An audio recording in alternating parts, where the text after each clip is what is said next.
Hey guys, if you're watching this, then that means you want to know just how much gold per hour to expect from the Desert Treasure 2 boss, the Duke.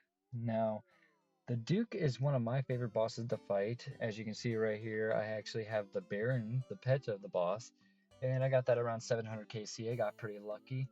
And I like going to this boss pretty regularly. Every once in a while, I knock out a few KC. Not only because the boss fight in general is fun, but the drops are not bad too. And to start off this video, I'm going to show you how I go about starting the prep and getting up to the fight. So drop a few pieces of food and I make my way over to the mushrooms on both the sides of the room. And you see I have these markers on the floor there to help me avoid the lights that freeze you and do massive amounts of damage.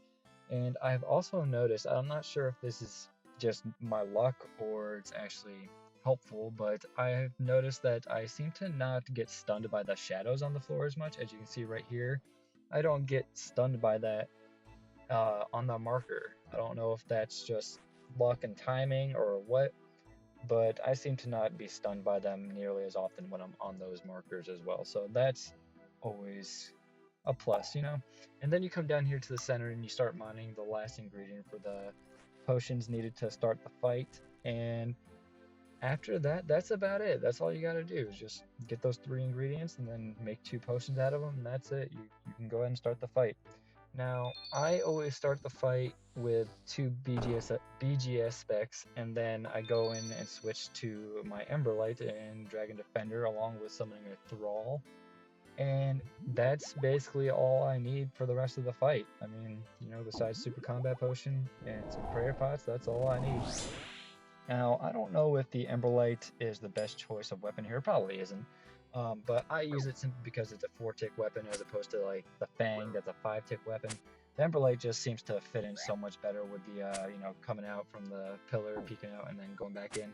It goes so much more smoothly as opposed to the Fang, or I don't know. You may be able to find a different weapon that can fit in here. Maybe a whip.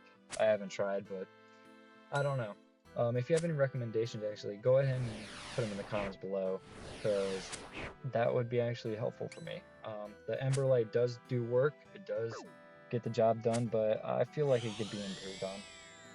Now, the Duke's drop table is not bad at all. You can get, you know, your silly drops like bronze chain bodies and bars, but you can also get some good drops like 666 soul runes or dragon javelin heads and uncut diamonds, stuff like that. And that's not including the uniques, you know, the big drops, which are what you really want to be seeing when you come to this boss. You know, the Vertus drops, the vestiges, and then things like you know, the Awakener's Orb or Chromium Ingots, stuff like that.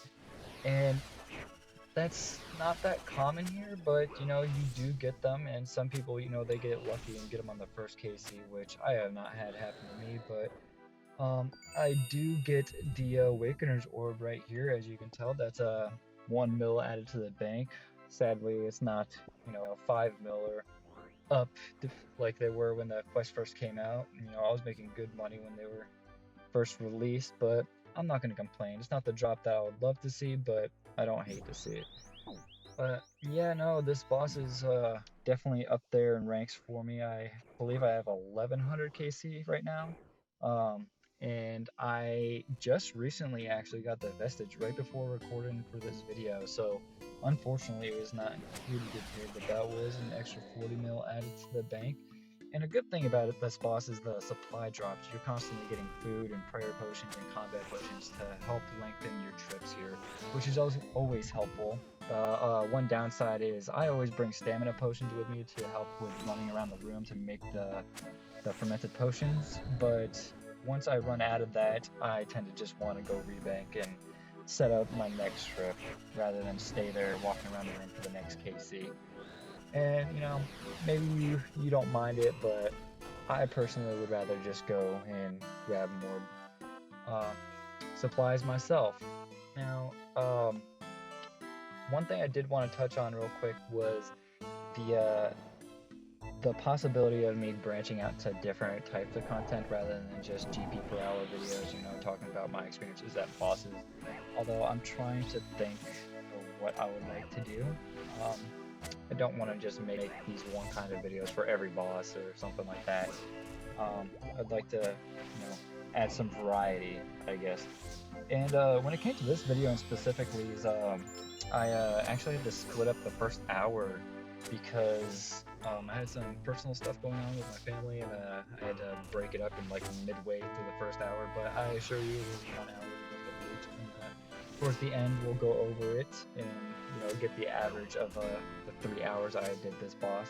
Now, your experience may differ. Obviously, RNG plays a huge role in these videos where you may make a lot more money or make a lot less than I have.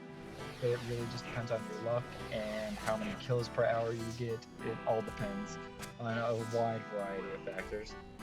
But, not everybody gets that, and I feel like I have to clarify that because I know that some people are like, oh, well, you can make so much more with this boss. Well, yeah, that's true. But you also have to include uniques and, the rarity of those items and how likely you are to get them. There's a lot of different things, but these videos are mostly just showing my experience and my luck with drops, things like that. And that's basically it.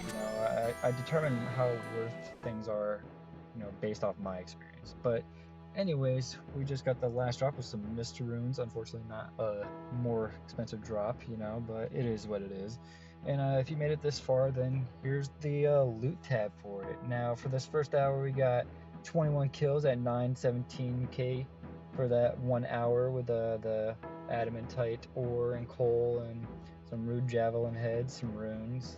It's not bad, but it is what it is. It's not the worst, but not the best. And for that second hour, it is including the Awakener's Orb, and then the Runite Ore, and some, uncut gems at 2.36 mil for that 1 hour, 19 kills. Not bad.